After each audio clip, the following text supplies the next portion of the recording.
Non, là, voilà. Merci. Alors, nous allons reprendre pour commencer cette dernière séance plénière. Nous avons vu pendant ces 2 journées que l'hydrogène devient une réalité avec des projets qui se concrétisent. Alors, on reprend, mais c'est un exemple concret avec l'inauguration de la station de Dijon lundi. Donc, avec des grands projets de production pour alimenter des flottes, à la fois pour le public et à la fois pour le privé. Et puis des usines, des constructions et des inaugurations de gigafactories, comme on en a parlé ce matin avec McPhy notamment. Donc, ça rentre l'hydrogène vraiment dans le quotidien et ça y est, c'est une vraie réalité. Alors, comment ces projets sont-ils accueillis ? Comment anticiper pour bien former et bien informer ? Et puis, cette formation et cette adaptation des compétences, est-ce qu'elles sont au rendez-vous de la filière ? Alors pour en parler, on va parler d'acceptabilité et d'attractivité. Comment on fait connaître cette filière pour atteindre les objectifs de décarbonation dont on a parlé hier matin à l'ouverture et aussi pour la réindustrialisation du pays. Alors, je vais appeler 4 intervenants. On va commencer avec Alice Vieillefosse, qui est directrice de la croissance pour le projet Gravity. On l'applaudit, s'il vous plaît. Nous continuons avec Élodie Rivet-Nicolas, qui est directrice opérationnelle pour le campus Seine-Normandie. Raphaël Pourret, qui est directeur marketing, communication et stratégie pour Forvia. Et puis Thierry Guinard, qui est directeur technique du centre d'excellence bus et transition énergétique chez Keolis.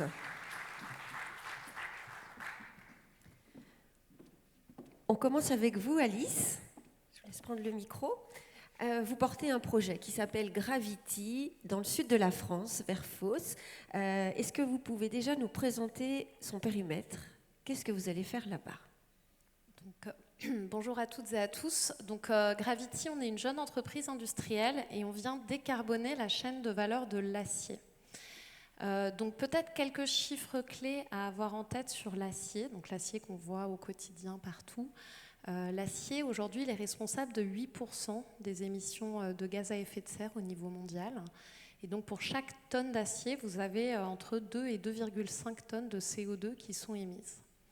Et donc Gravity, on vient intervenir sur cette chaîne de valeur de l'acier en permettant d'apporter une solution qui va décarboner à hauteur de 90% l'acier. Donc nous, ce qu'on vient produire dans la chaîne de valeur de l'acier, c'est un produit intermédiaire qui s'appelle le fer métallique. Et pour produire ce fer métallique, vous avez besoin de 2 intrants. Vous avez besoin de minerai de fer et vous avez besoin d'hydrogène. Et ce fer métallique, ensuite, il sert à des sidérurgistes qui vont l'utiliser pour venir le mélanger à de la ferraille. Donc on a beaucoup de ferraille et c'est évident dans des enjeux d'économie circulaire qu'il faut arriver à utiliser cette ferraille parce que c'est vraiment de la matière à réutiliser. Et donc nous, notre produit va permettre d'augmenter le gisement de ferraille qui ne va pas forcément avoir la qualité nécessaire et la quantité nécessaire. Et donc c'est pour ça qu'on a besoin de produits comme le nôtre. Donc peut-être Gravity en quelques chiffres pour vous donner un peu des ordres de grandeur de ce que ça implique, parce que moi j'appelle ça un peu finalement un haut fourneau des temps modernes, ce qu'on va construire. On va produire 2 millions de tonnes par an de ce fameux fer métallique. Ordre de grandeur, consommation d'acier en France, c'est 14 millions de tonnes. Au niveau européen, les analyses de marché montrent que des usines comme les nôtres, il faudrait qu'il y en ait à peu près 50. Donc il y en a déjà, d'ores et déjà, qui ont été annoncés par des sidérurgistes, mais malgré tout, même avec toutes les annonces, il manque encore de l'ordre de 10 usines encore qui seraient nécessaires pour atteindre les cibles de décarbonation 2035-2040. Et ensuite, en quantité d'hydrogène, c'est des quantités très significatives qui sont nécessaires et nous, on produit notre propre hydrogène. Et donc, c'est 700 mégawatts d'électrolyse qui sont nécessaires pour alimenter ce procédé en fait, de réduction de fer. C'est combien de tonnes par an ? d'hydrogène en production? Alors en tonnes d'hydrogène, ça va être entre 100 000 tonnes, 120 000 tonnes, justement en fonction du design final de l'usine. Donc nous, on est encore dans des phases relativement amont, parce que justement là, on est dans le processus. Donc justement, on a fait la concertation préalable dont je pourrais vous parler pour vérifier qu'il y a bien une acceptabilité du projet sur le territoire. Et ensuite, nous, l'idée, c'est de pouvoir avoir les autorisations administratives et de pouvoir faire la décision d'investissement du projet début 2026. Alors, quel a été le process, finalement? Là, vous êtes à la fin de l'enquête publique. Comment ça s'est passé? Quelles ont été les étapes clés pour arriver aujourd'hui à cette fin d'enquête? Et puis les concertations, comment vous les avez déroulées? Donc sur des très gros projets industriels, en fait, il y a des processus pour s'assurer que le public est informé des projets industriels qui vont se passer sur leur territoire. Donc on a passé ce qu'on appelle la concertation préalable, qui est la première étape qui doit être faite sur les territoires. Et donc cette concertation préalable, elle consiste d'une part à préparer un dossier de concertation où il faut être capable d'expliquer de manière pédagogique ce procédé à des gens qui ne sont pas experts du domaine. Et ensuite, ça a été de faire justement des réunions de concertation sur les différentes thématiques. Donc nous, on a organisé 7 réunions de concertation sur différentes thématiques, justement, où on a fait aussi appel à des experts qui permettaient sur chaque thématique de venir éclairer et compléter le débat public. Et en fait, l'objet vraiment de ces concertations, elles se passent à proximité immédiate de l'usine. Donc nous, à Fos, on sera implanté sur Fos-sur-Mer, et donc de rencontrer sur le périmètre, donc nous, il y avait 22 communes concernées, d'organiser ces différentes réunions de concertation et pouvoir répondre à toutes les questions. Il y a un principe, c'est qu'il faut répondre à toutes les questions, et on a des garants de la Commission nationale du débat public, qui est une commission indépendante, qui s'assure qu'on répond vraiment à toutes les questions. Donc on ne peut pas vraiment faire de langue de bois en répondant à côté. À ce moment-là, le garant va dire non, mais vous n'avez pas répondu à la question, et donc il faut vraiment être en mesure de répondre à toutes les questions qui sont posées. Donc dans le public, vous aviez les élus, les communes et également les habitants. Ils étaient sollicités pour pouvoir poser ces questions?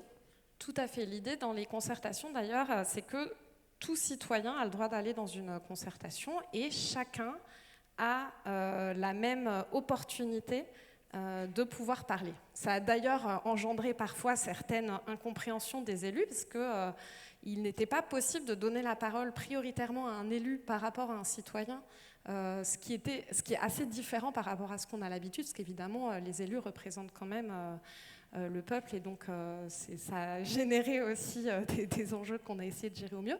Mais c'était vraiment des personnes, ce qui était très intéressant dans ce processus, c'est qu'on avait en face de nous en fait, des gens qui habitaient sur la zone, c'est une zone en fait, très industrielle, historique, avec beaucoup de retraités, mais qui en fait connaissaient très bien les procédés, et qui étaient très attentifs à une certaine excellence environnementale, parce qu'il y a notamment des taux de cancer et de maladies très importants en fait sur la zone de Fos.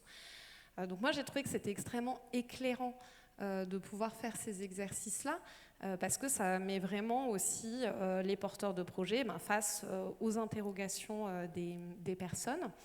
Les personnes, initialement, nous, sur notre projet, avaient un peu de méfiance parce qu'ils voulaient comprendre ce nouveau procédé.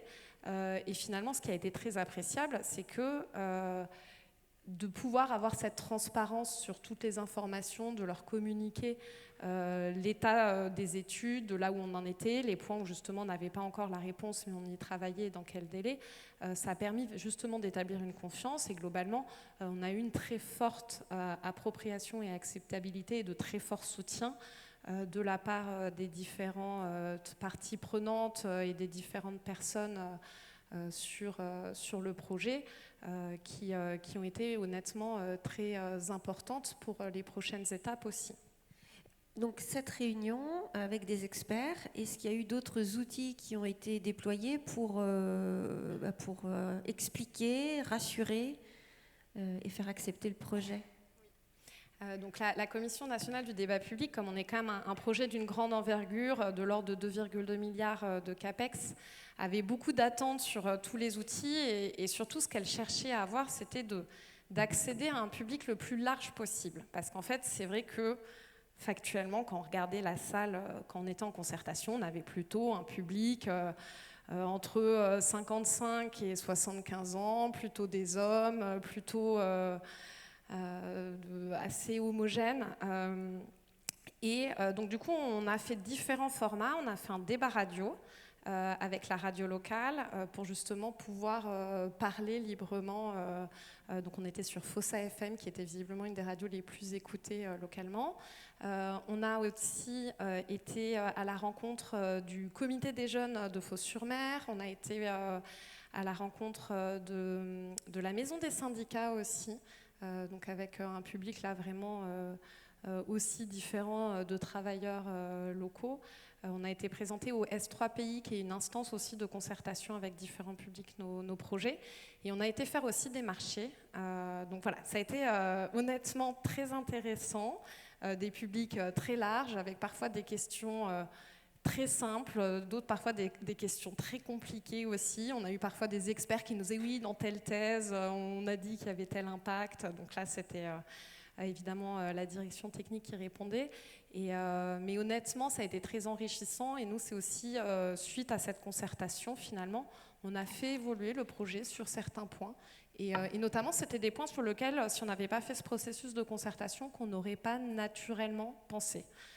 Par exemple, l'endroit où on est implanté, qui est une zone très industrielle, est un grand coin de pêche. Et donc, la grande préoccupation des gens qui habitent, c'était de pouvoir continuer à pêcher et d'être sûr que nous, on avait initialement pensé à un circuit de refroidissement à l'eau de mer en se disant c'est bien, ça nous permet d'éviter de l'eau douce. Ils nous disaient oui, mais moi, ça va potentiellement mettre du chlore dans mon poisson et je ne veux pas avoir du chlore dans le poisson que je mange. Donc, est-ce que vous pouvez, donc typiquement, nous, c'est un sujet sur lequel, du coup, on a pris l'engagement à l'issue de la concertation de prendre des technologies pour vraiment minimiser l'impact en chlore. Et ça, c'est vraiment quelque chose qui a émergé pendant la concertation et sur laquelle on n'aurait pas du tout pensé initialement. Donc ça a fait évoluer vos technologies. Est-ce que vous avez eu des représentants d'associations environnementales qui sont venus rechercher de l'information et se poser plusieurs questions Oui, on a eu différentes associations environnementales. On a une association environnementale, donc le réseau Action Climat Europe, qui est venu aussi intervenir en ouverture pour justement apporter un peu la vision de la décarbonation et rappeler que l'enjeu premier, c'était évidemment de consommer moins d'acier, mais aussi d'avoir des solutions les plus décarbonées, les plus propres possibles de production. On a eu ensuite différentes associations environnementales qui pouvaient avoir des enjeux différents. Certaines vont être plus sur la biodiversité, d'autres plus sur l'eau. Donc c'est vrai qu'il y avait un panel différent. Et en plus, ce qui est un peu particulier sur la zone où on est implanté, c'est qu'il y a d'autres projets. Il y a un autre projet hydrogène H2V qui est sur la zone, qui avait fait sa concertation juste avant. Et on a choisi de faire 2 réunions ensemble sur l'eau et l'électricité, justement pour combiner les différentes thématiques et pouvoir aussi réduire le nombre de réunions pour les parties prenantes.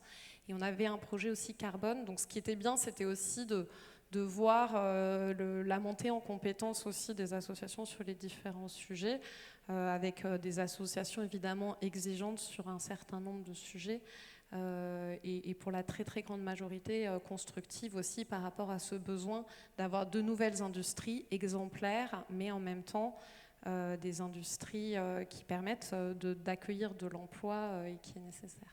D'autres préoccupations, le poisson par exemple qui était pêché, mais d'un point de vue sécurité aussi sur le site, d'un point de vue aussi des enjeux peut-être sociaux ou économiques, est-ce que c'est des éléments qui sont ressortis de la concertation ?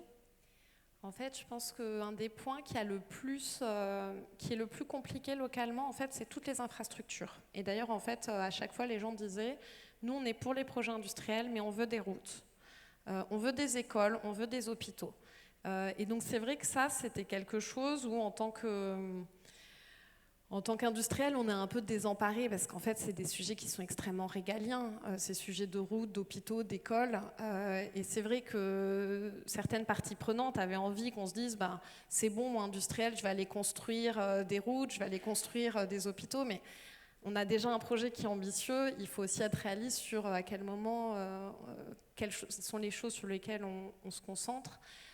Et ça, c'est un travail justement où l'État, avec les parties prenantes et les collectivités, commence à travailler au niveau de la fosse avec le grand port maritime de Marseille, justement pour apporter une réponse coordonnée avec ces différents projets qui arrivent.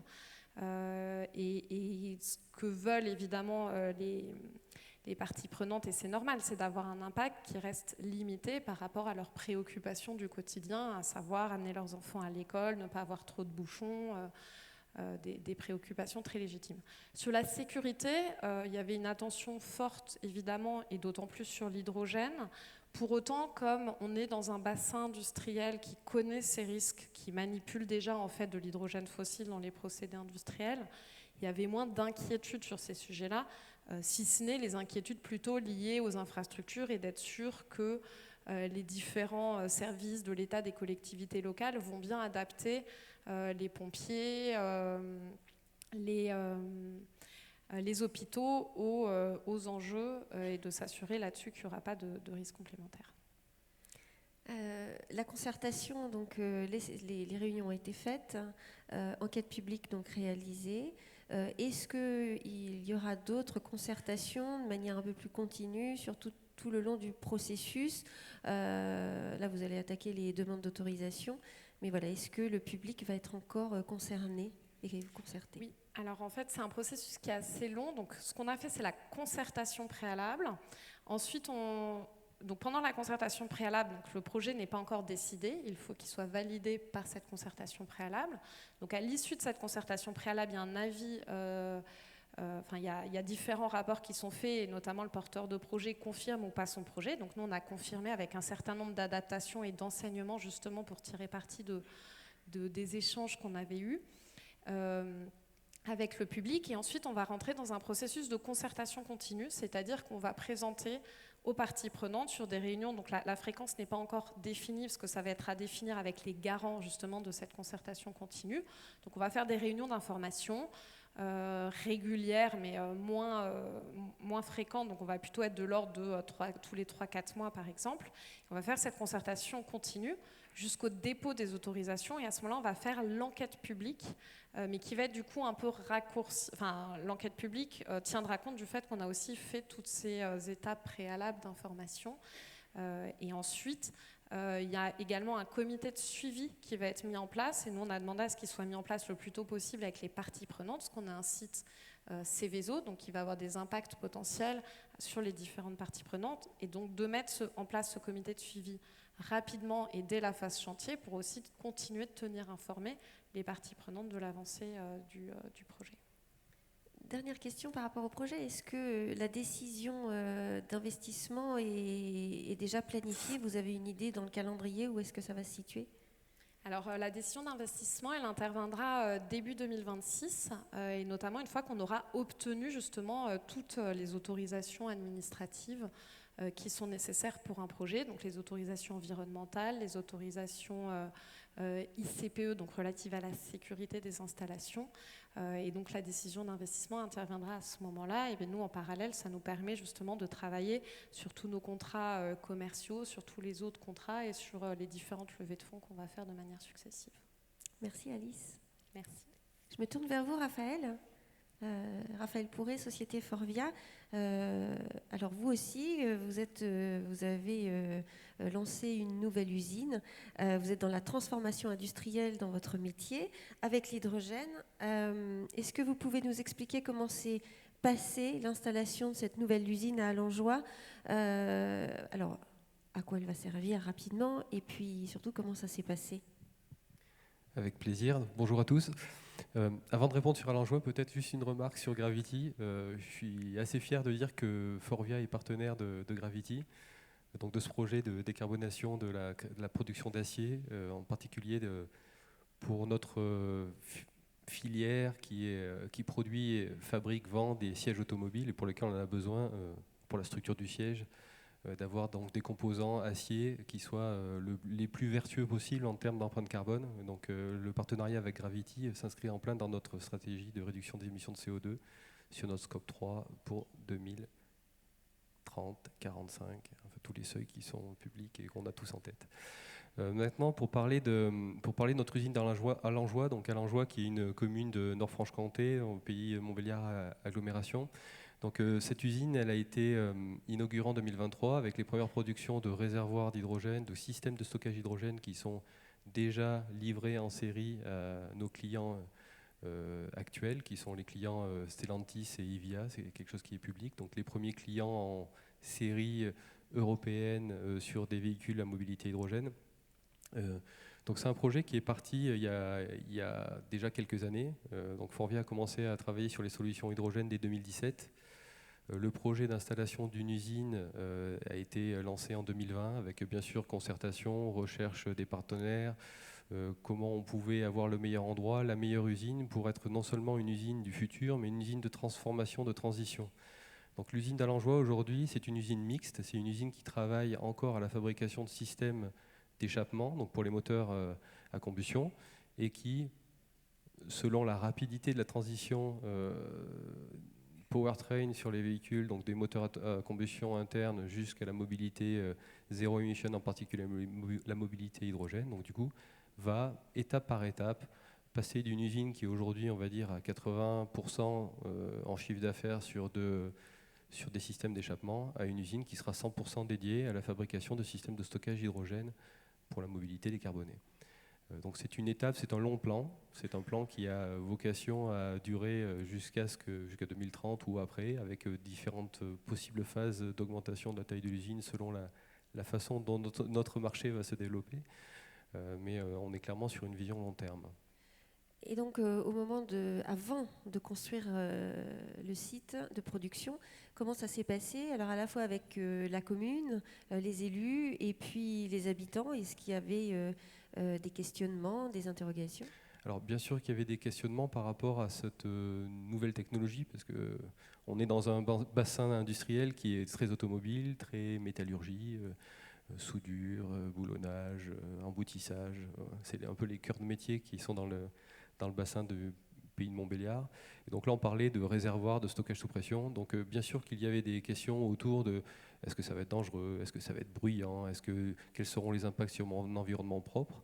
Donc là, la démarche qu'on a utilisée, c'est une démarche par l'exemple, parce qu'on avait la chance d'avoir déjà des moyens relatifs au développement des systèmes de stockage hydrogène dans notre centre technique à Bavans, qui est à quelques kilomètres d'Allenjoie. Donc on a organisé des visites, bien sûr montrer la réalité de ce que c'était que des tests sur des systèmes hydrogène, l'étude d'impact, comme l'a dit Alice, bien sûr que le processus est écrit pour lancer une usine. Donc c'est un processus de partage, de démonstration par l'exemple, de sécurisation par rapport au fait que cette usine n'est pas Céveso. Donc déjà ça relâche un certain nombre de pressions par rapport au pouvoir public et puis aux différentes collectivités. Et puis vraiment ce qui est important par rapport au processus, c'est qu'on est sur une usine qui est certifiée BREEAM Excellent, donc il y en a 2 en Europe aujourd'hui, donc c'est des usines qui sont modèles d'un point de vue consommation énergétique, d'un point de vue récupération de l'eau, mode de chauffage, isolation. Donc on est dans une démarche qui est vraiment sur la transformation de l'eau industrielle dans la région vers quelque chose qui est le plus vertueux possible. Et encore une fois, la transformation du tissu industriel pour le transfert des emplois qui sont des emplois autour de l'automobile classique vers l'automobile du futur. Donc je dois dire que ça n'a pas été trop difficile d'avoir le support plein et entier des différentes entités autour du projet. Donc peu de freins, enfin en tout cas pas de freins significatifs. Un projet industriel, ouais, voilà, mais beaucoup classique. de support. Beaucoup okay. de support.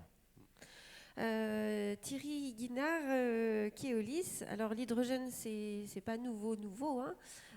Chez Keolis, vous avez déjà des flottes qui roulent à l'hydrogène. Juste 2 mots peut-être sur où on peut trouver des transports en commun Keolis qui roulent à l'hydrogène, et surtout comment vous avez fait cette transformation auprès de vos équipes? Comment ça s'est passé concrètement? Alors effectivement, Keolis exploite des flottes de véhicules hydrogène pour les autorités organisatrices. On est en assistance technique par exemple avec Pau, que l'on a accompagné sur la mise en service de la flotte de 8 et puis maintenant 12 véhicules hydrogène. On a repris aussi le réseau d'Auxerre avec les bus à hydrogène qui sont déjà exploités depuis 2021, Pau 2019. On a exploité aussi sur Versailles des véhicules à hydrogène. On a 2 véhicules aussi sur Lyon en exploitation et beaucoup de projets, notamment aussi sur Dijon, Clermont-Ferrand, et puis également aux États-Unis, par exemple, où on exploite aussi une flotte de 33 véhicules à hydrogène. Alors, chaque fois, notre approche pour les équipes est réellement d'accompagner ce changement d'énergie. Pourquoi ? Parce que l'hydrogène, dans l'imaginaire commun, apporte beaucoup de inquiétudes, questions. Je pense que même ceux qui n'ont pas connu ça, et moi je le premier, tout le monde a l'image du Zeppelin qui explose à l'hydrogène. Voilà. Donc cet imaginaire commun, on se doit de le combattre quelque part et de faire en sorte que ce vecteur énergétique, eh bien, il soit bien compris, qu'on sache à quoi ça correspond, comment est-ce qu'on l'utilise dans les flottes de véhicules, qu'est-ce que cela a comme impact pour les opérateurs de maintenance, pour les conducteurs. Donc notre approche en fait de formation, elle a vraiment comme objectif de faire et de bien faire comprendre cet écosystème. Et on s'attache vraiment à considérer l'hydrogène non pas seulement comme un carburant que l'on va mettre dans les véhicules, mais comme réellement un écosystème qui se met en place dans l'entreprise et qui nécessite un accompagnement au niveau de l'entreprise.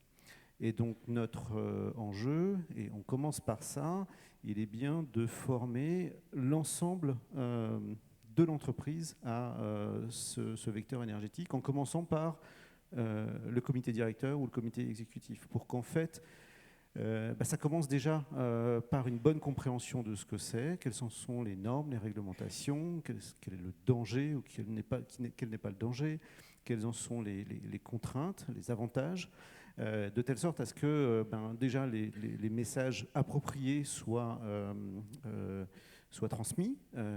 Et puis ensuite, on va décliner ces formations dans les différentes activités de l'entreprise.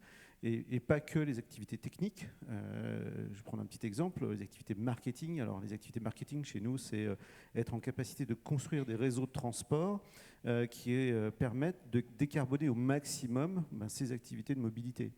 Et par exemple, l'hydrogène nous permet d'avoir une capacité de décarbonation extrêmement forte des réseaux de transport dès lors qu'on utilise ces véhicules sur des lignes de manière intensive.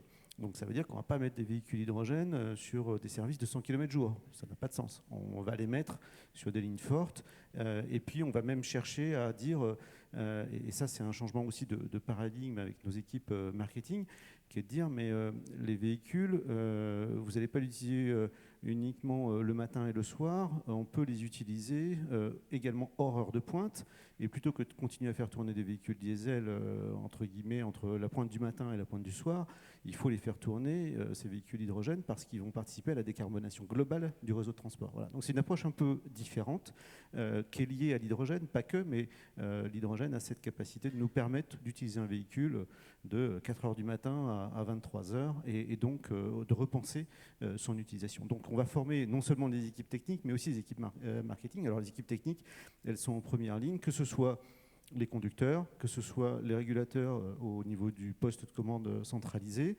Pourquoi ? Parce qu'effectivement, il faut savoir réagir dans toutes les situations nominales, dégradées, avec les véhicules hydrogène, qui nécessitent quelques précautions. Il faut se le dire, bien sûr, si jamais on venait à avoir un incendie, une défaillance, qu'on sache le gérer. Voilà. C'est des risques qu'il faut bien appréhender, auxquels il faut qu'on soit prêt et auxquels, sur lesquels nos équipes sont formées. Donc ça, c'est l'élément important. Et puis après, pour les équipes de maintenance, et là, on a une formation beaucoup plus approfondie pour les équipes de maintenance, puisqu'en fait, on cumule, j'allais dire, les exigences d'un véhicule électrique et d'un véhicule au gaz, avec le gaz hydrogène. Donc là, on a effectivement un protocole complet de formation des opérateurs, qui est en train d'être décliné d'ailleurs sur Dijon, Keolis Dijon, et qui va permettre de monter en compétence les équipes pour pouvoir assurer la maintenance de ces véhicules. Et auprès des autorités organisatrices, est-ce qu'il y a une pédagogie pour que l'appropriation se fasse sur la technologie ? Alors oui, parce qu'en fait, alors pour une autorité organisatrice qui se pose la question de la transition énergétique, qui voit ou ne voit pas forcément l'hydrogène tout de suite comme étant une solution, eh bien, il est important effectivement de pouvoir expliquer les tenants aboutissants, comment est-ce qu'effectivement ce vecteur énergétique participe à la transition énergétique, en quoi est-ce qu'il a un intérêt, un véritable intérêt pour des services intensifs. On évoquait le sujet, notamment avec Dijon Métropole, d'avoir une approche pas uniquement coût total de possession des véhicules, mais coût total d'opération. Parce que quand on a besoin d'un véhicule hydrogène, on peut avoir besoin de 1,5 voire 2 véhicules électriques, ce qui veut dire aussi 2 conducteurs, donc des coûts supplémentaires. Donc ces approches nécessitent d'être bien partagées avec les autorités organisatrices et nécessitent aussi une sensibilisation, une formation, pas uniquement sur les véhicules, mais comme je l'ai dit aussi sur l'ensemble de l'écosystème. Merci Thierry. Je me tourne vers vous, Élodie Rivet-Nicolas. Alors en Normandie, l'hydrogène, c'est aussi un projet de territoire. Vous êtes directrice opérationnelle du campus Seine-Normandie. Aujourd'hui, vous proposez des formations hydrogène ? Oui, tout à fait. En fait, le campus des métiers et des qualifications travaille sur toutes les énergies et en particulier sur l'hydrogène. Et on s'est intéressé à ce domaine-là, à cette filière, avec un territoire qui est Cosseine-Aglo et le projet d'installation d'une usine de fabrication, de production d'hydrogène vert, H2V, qui vient d'être acheté par Air Liquide. Et dès 2020, en fait, l'Académie a travaillé pour ouvrir un BTS, maintenance des systèmes énergétiques et fluidiques colorés hydrogène, qui a ouvert sa première année en septembre 2022. Donc une formation. Pour l'instant, une formation. Il y a des objectifs de développer d'autres formations ? Oui, tout à fait. En fait, vous avez un peu le panorama normand des projets industriels et c'est pour ça qu'on a répondu à un appel à manifestation d'intérêt compétences et métiers d'avenir pour déployer une filière de formation hydrogène décarboné et pour pouvoir répondre aux besoins du territoire, puisqu'on a quand même l'axe Seine avec Aropa, les 3 ports, Le Havre, Rouen et Paris. On est un territoire très industriel, toujours sur l'axe Seine, puisqu'on consomme un tiers de l'hydrogène. Et je voulais vous rajouter, et on a également le site d'essai d'Ariane Group. Le BTS, quand il a commencé en 2022, les jeunes se sont jetés sur la formation. Comment ça s'est passé ? Est-ce que c'était attrayant ou pas ou... C'est une filière qui débute aussi. Donc, pour l'instant, on a un groupe de 15 qui commence à se remplir chaque année. Mais c'est vrai que la première année, on a ouvert, ils étaient une petite dizaine. Là, on arrive à avoir à chaque année une trentaine de candidatures. Mais c'est vrai que le niveau BTS, c'est le premier niveau. On est plus attractif sur le niveau ingénieur, en fait. Oui, niveau master. Vous avez fait une étude, ou en tout cas, vous peut-être en cours, sur la construction de ces formations pour répondre à ces besoins-là du territoire qu'on peut voir sur la cartographie. Oui, en fait, le CARIFOREF a déployé une étude pour avoir... Alors ça, c'est le projet H2. On peut peut-être passer à... En arrière. Non, juste après. Je crois qu'on a une petite vidéo juste après. Excusez-moi. Non. Non. On n'a pas c'est pas grave. Donc, en fait, le CARIFOREF a déployé... Ah oui, voilà. Ça doit être après, alors. Bon, c'est pas grave. C'est les aléas du direct. Donc, dès 2019, a fait une étude des besoins en compétences et en formation spécialement pour la Normandie. Et du coup a décelé, a listé toutes ces formations qui existent déjà, puisque le but c'est on s'aperçoit que les métiers existent, donc il faut juste leur apporter soit une acculturation, soit une coloration hydrogène. Et sur ce qui est ressorti, c'était le niveau de technicien Bac+2 qui était impacté. Et je voulais vous rajouter également le besoin de créer des plateaux techniques. Plateau technique, alors comment ça se passe? Il y a des chantiers. Tout à l'heure, vous parliez d'un site de production. Est-ce que vous allez faire des chantiers écoles? Voilà, tout à fait.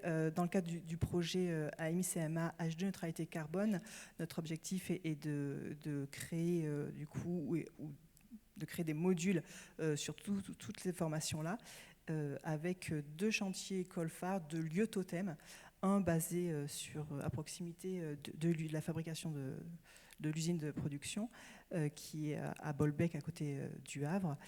Et donc un chantier école plutôt dédié Bac-3, Bac+2, et un autre chantier école à proximité du site Ariane Group sur le territoire de Seine-Normandie agglomération, et qui portera plutôt du Bac+3 au Bac+8, avec plutôt un institut de l'hydrogène. Bon, ça pourra profiter à Engie, notamment parce qu'ils vont avoir un projet là au Havre. Donc ça pourrait être une opportunité pour eux d'aller former et de récupérer des candidats. Oui, tout à fait. Notre projet a une grande partie formation initiale et formation aussi en apprentissage, mais avec aussi une dominante formation continue. Donc voilà. Raphaël, chez vous aussi, vous devez, alors là, formez-vous vos collaborateurs actuels. Comment ça se passe pour changer les métiers, en tout cas les faire évoluer? Alors effectivement, c'est encore, et c'était un des gros enjeux de notre transformation, puisque comme je l'ai dit tout à l'heure, on a une transformation des métiers de la métallurgie vers les métiers du composite, vers le stockage gazeux, donc avec des différentes contraintes aussi bien normatives que de régulation. Et avec une croissance d'effectifs principalement basée sur l'interne. Donc aujourd'hui, il y a 80% de nos effectifs dans l'activité hydrogène qui sont issus des métiers historiques de Forvia, donc de la métallurgie, de l'échappement. Donc ce que l'on a mis en place depuis quelques années maintenant, c'est ce qu'on appelle l'école de l'hydrogène en interne, ou la H2School, parce qu'on est une entreprise internationale, donc on parle anglais. Donc cette école de l'hydrogène, c'est un principe de formation, comme ce que vous avez, j'imagine, mis en place, qui a un nombre de modules déterminés, différents niveaux de certification interne sur les métiers de la fabrication, du développement, du composant jusqu'au système complet, et vraiment qui donne les bases, les savoir-faire aux différents métiers de l'entreprise nécessaires à la compréhension des enjeux technologiques, des enjeux de sécurité sur le composant, et puis de toutes les spécificités aux nouvelles technologies qui sont nécessaires justement pour fabriquer, développer au mieux ces nouveaux systèmes de stockage d'hydrogène. Donc cet outil, c'est un outil qui était initialement interne et qu'on est en train d'ouvrir aux partenaires, aux clients, et qui permet aussi d'avoir un vrai échange, une amélioration, une prise d'expérience de l'ensemble de l'écosystème quant aux questions relatives au système de stockage d'hydrogène.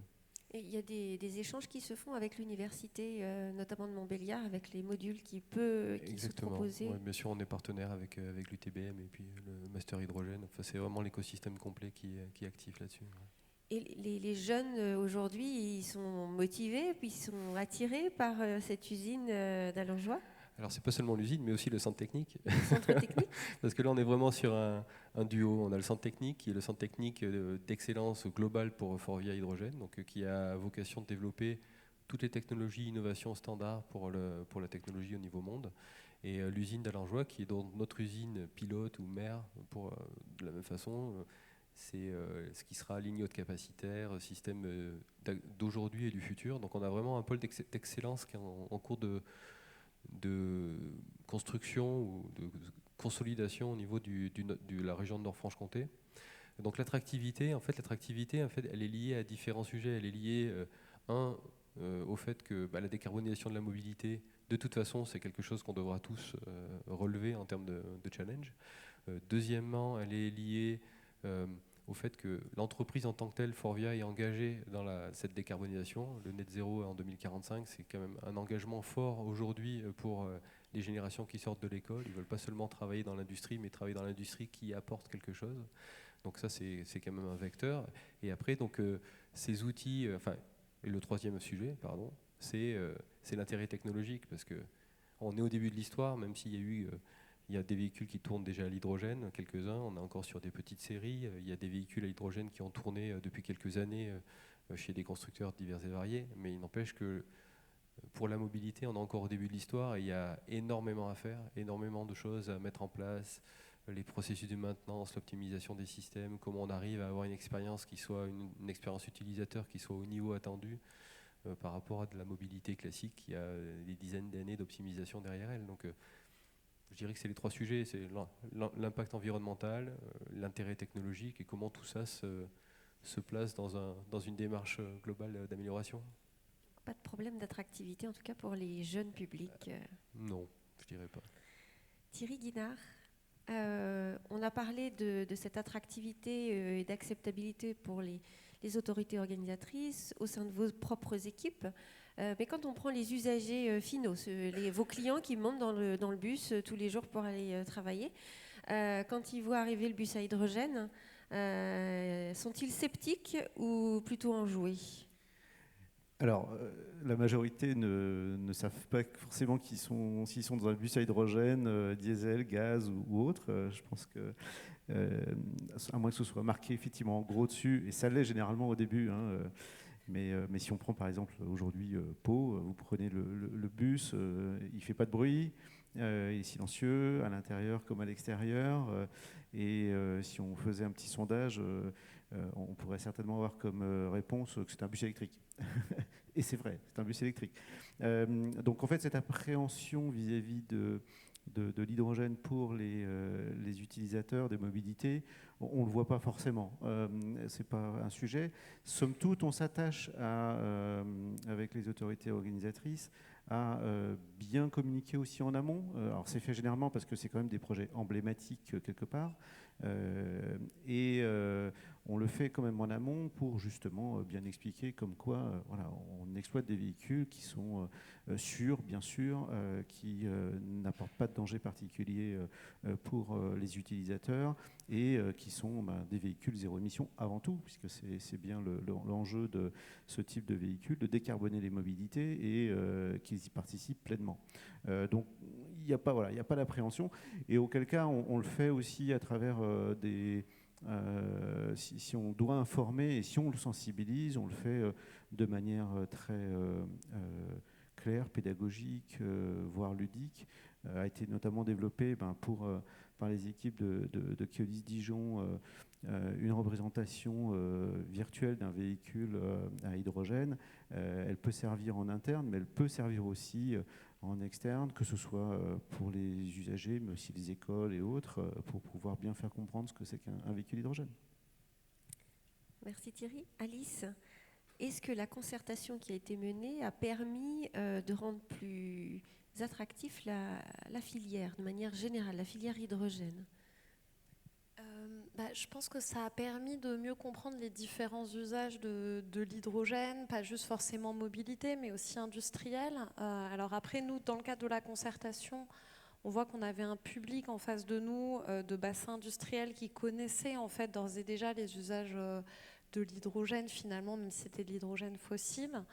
Par contre, nous, c'est vrai que c'était un moment qui a permis, je pense, y compris en termes de communication et de vulgarisation, de faire un saut qualitatif significatif pour arriver à bien expliquer finalement des sujets qui ne sont pas si simples.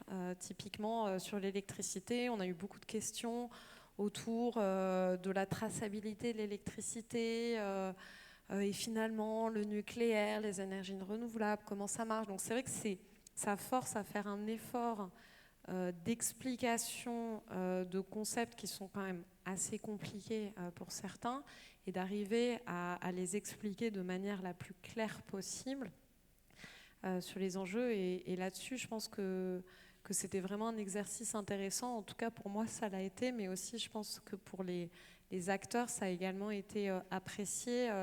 Les acteurs parties prenantes, pour qu'eux-mêmes puissent... les élus étaient aussi contents de pouvoir... expliquer plus simplement en fait ensuite aux citoyens les projets et aussi pour les citoyens eux-mêmes afin qu'ils comprennent. Donc c'est vrai que là-dessus, je pense que c'était vraiment intéressant. Donc un besoin d'acculturation que vous avez pu, grâce à la concertation, remplir. Élodie, vous, sur les formations qui sont proposées, est-ce que ça permet de rendre plus attractif la filière hydrogène sur le territoire ? Parce que ça, c'est en pleine construction. Donc, Oui. si d'année en année, vous nous proposez d'autres formations, là, on va aller jusqu'au master, forcément, peut-être que ça a un impact sur les habitants et ceux qui sont autour, et puis même drainer des personnes d'autres régions jusqu'à vous. Oui, comme je vous le disais au début, on est en train de mettre en place le projet H2 neutralité carbone. Donc voilà, on a une première formation qui avait anticipé tout ce projet-là. On a une seconde formation qui, dès la rentrée, ouvre un module hydrogène sur un diplôme d'ingénieur efficacité énergétique. Et nos partenaires du projet ont une maturation différente sur leurs différentes actions. Donc vous pouvez voir nos 3 axes de travail, avec un gros axe attractivité, pour faire connaître ce que vous avez tous évoqué, acculturer le public, informer, orienter aussi les jeunes vers des filières colorées hydrogène. Dernière question, Raphaël et Thierry, quelle serait la clé aujourd'hui pour rendre encore plus acceptables les projets hydrogène, la mobilité hydrogène notamment, et son attractivité? Alors, l'acceptabilité. Déjà, il y a une vraie question. Vous avez parlé de coût total d'opération, de coût total de possession. Il y a un sujet qui est rarement réellement remonté quand on entend parler de l'hydrogène, en tout cas dans les sphères d'influence, c'est la capacité de répondre à un profil de mission. En fait, on peut parler d'efficacité ou d'efficience énergétique, on peut parler de coût d'exploitation, mais il y a aussi une filière professionnelle qui a besoin de répondre à un besoin professionnel, c'est-à-dire d'avoir une mission qui n'est pas forcément liée à l'efficience ou au coût d'opération, mais juste d'amener une marchandise d'un point A à un point B, et c'est tout. C'est le premier besoin. Et donc, dans ce cadre-là, nous sommes convaincus, moi je suis convaincu, que l'hydrogène a une part énorme à jouer. Et c'est le premier critère d'acceptabilité, c'est-à-dire qu'aujourd'hui, dans l'écosystème complet, qu'on ne parle pas seulement d'efficience ou de comparaison avec la batterie, mais de est-ce qu'on a des solutions qui répondent aux besoins de l'ensemble de l'industrie. Et dans ce sens-là, on a un vrai effort à faire pour ne pas opposer les solutions, mais faire comprendre que l'intégralité des solutions seront nécessaires pour répondre aux besoins qui sont les besoins de l'industrie actuelle. Donc ça, c'est le premier point. Et deuxième point, en fait, on est vraiment sur un sujet autour de l'hydrogène qui est sur comment on le rend visible, comment on arrive à passer cet effet d'échelle qui est pas seulement on entend parler de l'hydrogène quelque part, mais d'avoir une expérience qui soit une expérience commune d'utilisateur. J'imagine que vous avez tous essayé de recharger un véhicule hydrogène, où vous pourrez avoir cette chance rapidement, je l'espère. Mais l'expérience, elle est super simple, quoi. C'est un vrai game changer, comme on dit, quoi, par rapport à quelqu'un qui se pose la question. Il a utilisé un véhicule à batterie, où il dit ah bah tiens, c'est aussi simple que ça. Oui, c'est aussi simple que ça. Donc on a ce besoin de partager l'expérience réelle de la mobilité hydrogène pour que tout le monde se rende compte que bah oui, c'est un véhicule électrique, ça fait pas de bruit, c'est facile à charger, et puis on peut s'en servir de la façon la plus efficace possible. Donc ça, c'est un point. Et du coup, on a vraiment besoin, d'un point de vue pouvoir public, pour le coup, d'une politique qui soit claire sur l'accompagnement à la transition vers la mobilité hydrogène, l'accompagnement à quelle sera la politique de prix autour de l'hydrogène en tant que source d'énergie pour la mobilité. On a parlé dans les différents ateliers là, de la Tiruerte, de comment tout ça pouvait se mettre en place. Bien sûr que c'est des choses c'est des signes qui sont très positifs aujourd'hui par rapport à la filière, mais un accompagnement doit être séquencé dans le temps pour plusieurs années, pour que quelqu'un qui achète un outil de travail, un camion, un bus, il puisse se dire bah, le bus, je vais l'exploiter de façon efficace, de façon aussi à générer de la valeur pour 5, 10 ans. Et ça ne sera pas juste seulement quelque chose qui sera utilisable pendant un an et puis après un gouffre financier. Donc on a un vrai besoin d'avoir cette expérience publique générale et puis une stratégie qui soit clairement définie sur l'accompagnement du développement du marché. Donc plus il y aura de véhicules qui rouleront et avec une visibilité de ces véhicules, plus l'acceptation sera forte. Thierry ?